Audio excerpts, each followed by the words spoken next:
국민의힘 당권 주자들이 오늘 첫 TV 토론에서 맞붙습니다. 오후 5시부터 TV조선에서 주최하는 이번 전당대회에서 총 6번의 TV 토론이 예정되어 있습니다. 어제 광주에서 열린 합동연설에는 후보 간의 비교가 불충분했으며 진정한 분수령은 TV 토론이 될 것입니다.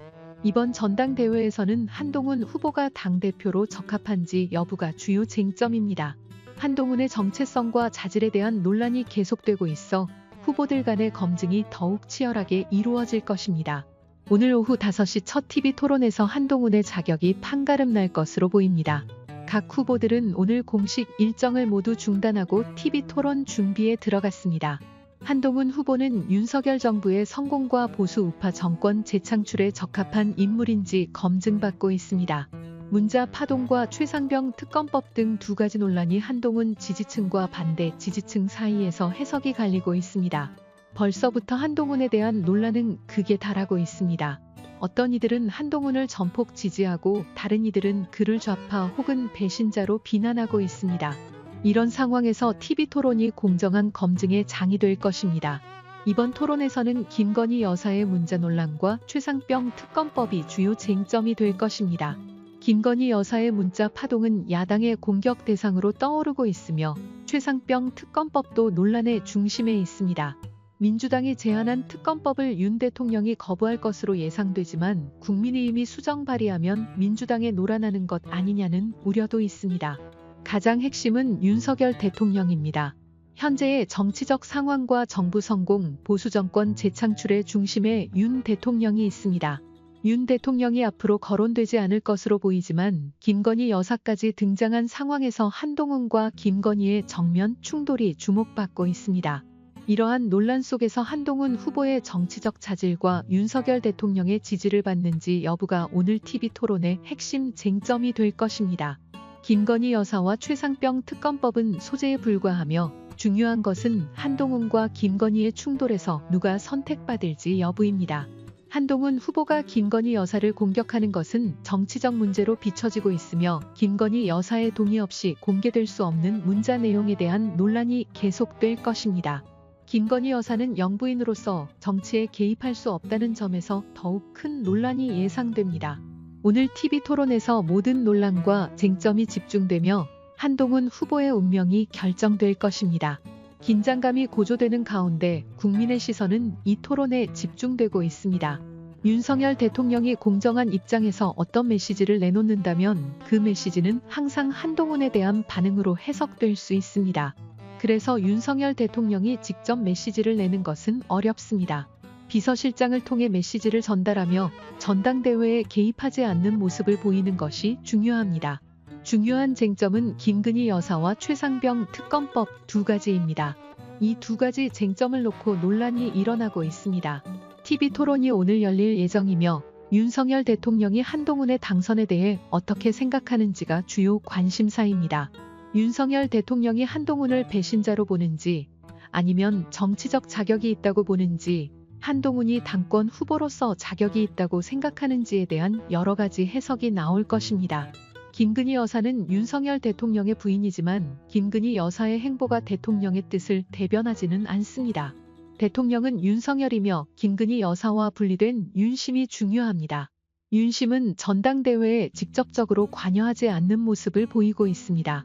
겉으로는 4명의 후보 중 누가 당대표가 되어도 상관없다는 입장입니다. 하지만 속을 들여다보면 윤석열 대통령과 한동훈 사이의 갈등이 존재합니다. 이는 권력 투쟁으로 이어지며 충돌이 계속되고 있습니다. 윤석열 대통령은 한동훈에게 문제가 있다고 보고 있으며 한동훈의 자질을 검증하는 과정이 필요하다고 생각합니다.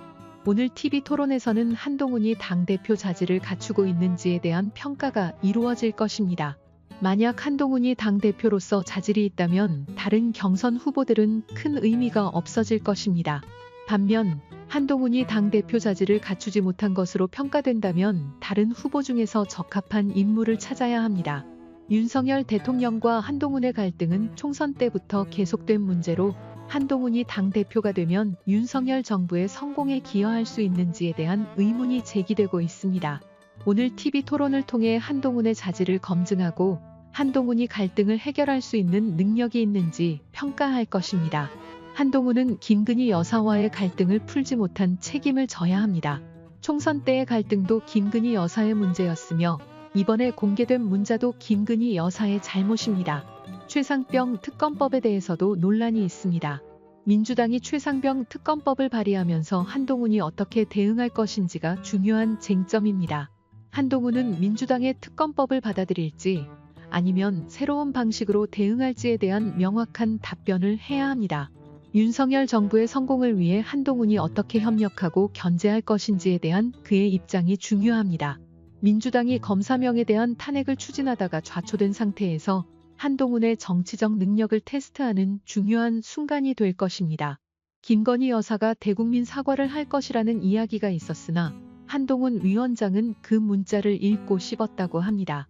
김교환 CBS 논설실장은 김 여사가 문자를 보낸 후 한동훈 위원장이 이를 무시해 김 여사가 큰 모욕을 느꼈다는 이야기를 전했습니다. 이를 계기로 한동훈은 친박 세력의 공격을 많이 받았습니다. 김건희 여사가 디올백 수수 관련해 대국민 사과를 하겠다는 것은 결국 수수를 인정하는 것으로 볼 수 있습니다. 그런데 소환 조사조차 받지 않고 있는 상황에서 사과를 할 이유가 없는 김 여사가 사과를 하겠다는 것은 큰 잘못을 스스로 인정하는 것입니다. 반면 선물을 준 최 목사는 벌써 5차례 소환 조사를 받았습니다.